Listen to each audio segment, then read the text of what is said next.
ai choisis pour ce qu'ils avaient à dire de lui, pour que tous ensemble, on puisse raconter chacun selon la période où il l'a connu, selon les thèmes qu'il abordait avec lui, pour réussir à avoir une image à peu près complète du personnage, qui était complexe et qui s'intéressait à beaucoup de disciplines, à la fois à la littérature, mais aussi à l'art plastique et à la politique et à l'histoire et au judaïsme et au soufisme, que sais-je. C'était vraiment un homme de culture.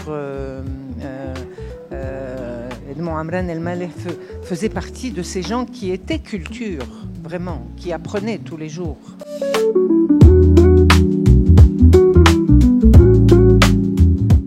Le message, c'est celui d'Edmond, c'est le même que le mien, que nous avions en commun aussi cela, Edmond et moi, c'est que nous sommes tous les deux des juifs marocains et que notre judaïsme, c'est un judaïsme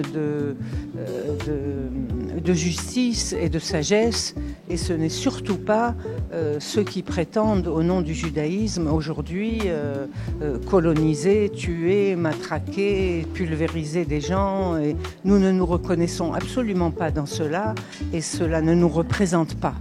Donc quand j'ai commencé le film, cette nouvelle guerre atroce n'avait pas encore commencé, mais quand j'étais au montage, on était en plein dedans, et j'étais tellement atteinte qu'il m'était très difficile parfois de me lever le matin et d'aller à la salle de montage, mais je savais qu'il y avait presque une mission derrière ça, parce que c'est maintenant qu'il faut que nos voix juives soient entendues.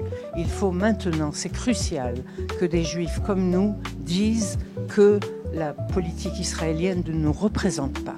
Nous ne nous reconnaissons pas là-dedans. Nous voulons la paix et la justice et l'égalité entre la mer et le Jourdain. Nous voulons la libération des Palestiniens et la paix pour tous.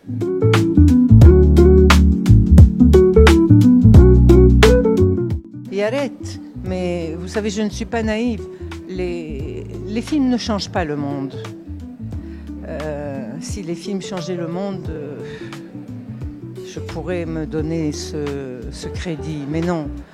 Par contre, les films créent, je crois, et en partie les films documentaires tels que je l'ai fait, ils racontent le monde. Ils ne le changent pas, mais ils le racontent. Et lorsqu'ils le racontent avec intégrité, d'abord, ils sont un document pour l'avenir, c'est-à-dire que les historiens, j'en suis sûre, se serviront beaucoup de nos films, beaucoup plus de nos films que de la langue de bois qu'ils trouveront dans les archives politiques.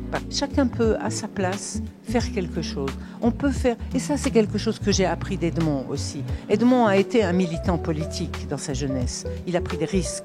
C'était un patriote, il a pris des risques pendant la lutte pour l'indépendance. C'était un communiste, même assez dogmatique. Et puis un jour, il a envoyé balader tout ça. Il s'est mis à écrire de la littérature. Et il m'a appris qu'on pouvait faire de la politique sans faire de politique.